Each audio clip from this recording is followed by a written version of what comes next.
ಅಯ್ಯೋ ಅನಿಲ್ಲ, ಈ ಬ್ಯಾಂಕ್ನವರು ಡೆಲಿವರಿನವರು ದಿನಾ OTP ಮೆಸೇಜ್ ಲಿಂಕ್ ಇರೋ ಮೆಸೇಜ್ನ ಕಳಿಸಿ ಇಡ್ತಿದ್ದಾರೆ. ಯಾರಿಗೆ OTP ಹೇಳಿ ಯಾವ ಲಿಂಕ್ ಕ್ಲಿಕ್ ಮಾಡ್ಲಿ ಅಂತಾನೆ ಗೊತ್ತಾಗ್ತಿಲ್ಲ.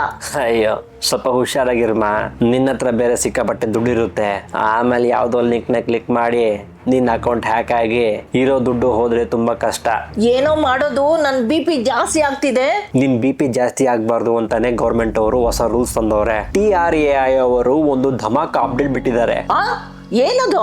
ನಿನ್ಗೆ ಬರೋ ಎಲ್ಲಾ ಮೆಸೇಜ್ ಕೊನೆಯಲ್ಲಿ ಒಂದೊಂದು ಆಲ್ಫಾಬೆಟ್ಸ್ ಇರುತ್ತೆ. T ಅಂದ್ರೆ ಟ್ರಾನ್ಸಾಕ್ಷನ್, S ಅಂದ್ರೆ ಸರ್ವಿಸು, P ಅಂದ್ರೆ ಪ್ರಮೋಷನ್ಸು, G ಅಂದ್ರೆ ಗೌರ್ಮೆಂಟ್ ಅವರಿಂದ ಅಂತ. ಈ ತರ ಕೊನೆಯಲ್ಲಿ ಯಾವುದೇ ತರ ಆಲ್ಫಾಬೆಟ್ಸ್ ಇಲ್ಲ ಅಂದ್ರೆ ಅದು ಸ್ಕ್ಯಾಮ್ ಅಂತ ಅರ್ಥ. ಹೌದಾ? ನನಗೆ ಈಗ ಸಮಾಧಾನ ಆಗ್ತಿದೆ. ನೆಮ್ಮದಿಯಾಗಿ ರೀಲ್ಸ್ ನೋಡ್ತೀನಿ. ಇವತ್ತು ಈ ತರ ಟ್ಯಾಕ್ಸ್ ಬಂತು ಅಂತ ಸಮಾಧಾನ ಮಾಡ್ಕೊಂಡ್ರೆ ನಾಳೆ AI ಫಿಲ್ಟರ್ಸ್ ಬರುತ್ತೆ. ನಾವು ಹುಷಾರಾಗಿಲ್ಲ ಅಂದ್ರೆ ನಮ್ಮ ಮೊಬೈಲೇ ನಮ್ಮ ಎನಿಮಿ ಆಗುತ್ತೆ. ಮೊಬೈಲ್ ಅಂದ್ರೆ ಬರೀ ರೀಲ್ಸ್ ನೋಡೋದಲ್ಲ, ಇದು ನಮ್ಮ ಬ್ಯಾಂಕ್, ನಮ್ಮ ID, ನಮ್ಮ ಜೀವನ. ಈ ತರ ಇನ್ಫಾರ್ಮೇಶನ್ ಬಗ್ಗೆ ಅಪ್ಡೇಟ್ ಆಗ್ತಾ ಇರಿ.